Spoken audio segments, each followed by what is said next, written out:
ये पढ़े लिखे अनपढ़ हैं। तो सुना आपने, बीजेपी के अध्यक्ष जेपी नड्डा पढ़ा लिखा अनपढ़ बता रहे हैं। अब आपके दिमाग में सवाल होगा कि इतनी जोश के साथ जेपी नड्डा आखिर किसे इतनी बड़ी उपाधि दे रहे हैं।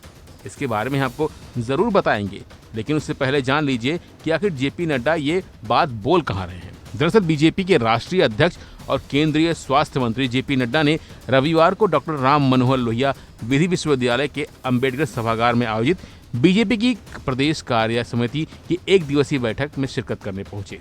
इस दौरान बीजेपी सदस्यों को संबोधित करते हुए नड्डा जी ने न सिर्फ विपक्षी पार्टियों को आड़े हाथों लिया, बल्कि बीजेपी के अंदर क्या कमियां हैं और उसे कैसे दूर किया जाए, इसके बारे में भी खुलकर बात की।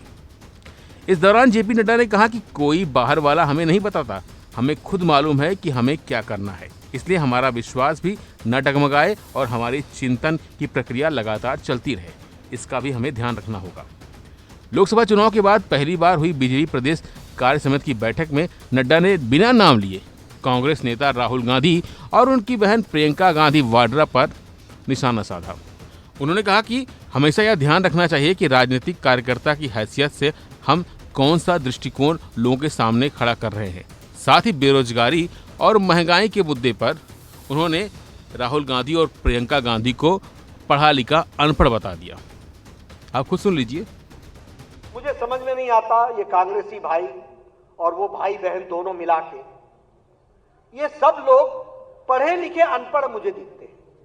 और ये मैं आपके सामने नहीं बोल रहा हूं, ये मैंने राज्यसभा में भी कहा है, अपने वक्तव्य में भी कहा है, ये पढ़े लिखे अनपढ़ हैं। सुरेंद्र नागर जी इसके चश्मदीद गवाह है। मैंने कहा है कि ये पढ़े लिखे अनपढ़, इनको मालूम नहीं है। ये सब लोग खड़े होकर के बोलने लगते हैं अनएम्प्लॉयमेंट, बेरोजगारी बेरोजगारी, फिर इसके साथ साथ बोलने लगते हैं महंगाई। ये मुद्दे ला करके खड़ा करते हैं। मैं आपके सामने कुछ विषय रखना चाहता हूं। आज कोरोना की मार के बाद और यूक्रेन और रशिया के कॉन्फ्लिक्ट के बाद अगर कोई देश है जिसको इंटरनेशनल मॉनेटरी फंड ये कहता है कि अगर कोई ब्राइट स्पॉट है तो वो इंडिया है, वो भारत है। इतना ही नहीं, बीजेपी अध्यक्ष ने कहा कि स्वास्थ्य मंत्री के तौर पर कांग्रेसियों की आंखें तो ठीक करवा सकता हूं, लेकिन वह दृष्टिकोण कहां से लाऊं जो इनको देश की मजबूत होती अर्थव्यवस्था दिखा सके। उन्होंने कहा कि 200 साल तक जिस ब्रिटेन ने भारत पर राज किया, उसे पछाड़ते हुए भारत दुनिया में 5वें नंबर की अर्थव्यवस्था बन गया है। ये इनको नहीं दिखता। कुल मिलाकर इस बार भी बीजेपी अध्यक्ष के निशाने पर कांग्रेस के साथ साथ राहुल गांधी और प्रियंका गांधी ही रहे। लिहाजा अब देखना होगा कि कांग्रेस बीजेपी अध्यक्ष के इस बयान पर किस तरह पलटवार करती है। फिलहाल के लिए इतना ही, बाकी अब खबरों के लिए बने रहिए वन इंडिया हिंदी के साथ।